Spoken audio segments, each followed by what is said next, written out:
So, an exciting and level contest as we head into the restaging of this first heat. Second semi-final of the National League Fours Championship. The official lineup for this one: Nick Morris goes off gate 2, Luke Priest off gate 3, Mark Baseby from the outside start position. We've already lost Byron Becker, the South African, disqualified after falling in the first stage of this heat. So your favourite now for heat number 1, are you going to stick with Mark Baseby?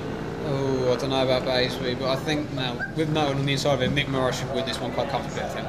Nick Morris then, the Australian for Buxton, goes off gate number 2 in this one. Luke Priest next to him. The Milden Hall riders looking to get off to a great start, but it's Nick Morris, who looked so fantastic here earlier this season with wonderful starting, who's done so once again. Luke Priest up the inside this time, gets the advantage on Mark Baseby and steals second place away coming out of turn 2. Yeah, Nick Morris is roaring away there, but he's not getting that.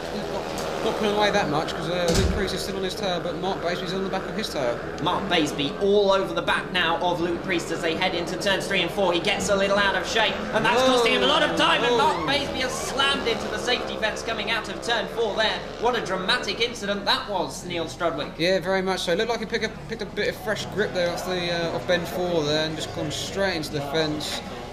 Hope he's all right though and can continue in this meeting.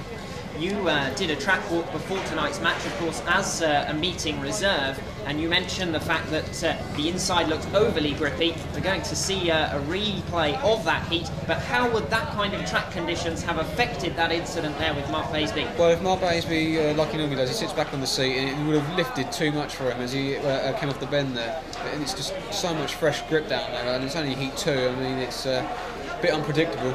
To what extent do you feel he was frustrated there behind Luke Priest? He was ahead of him in the first staging, of course. Very much so. As you saw just moments ago, he locked up in the middle of the bend and he lifted and he's hit the fence nasty and he's whipped his neck there, I think, judging from that angle.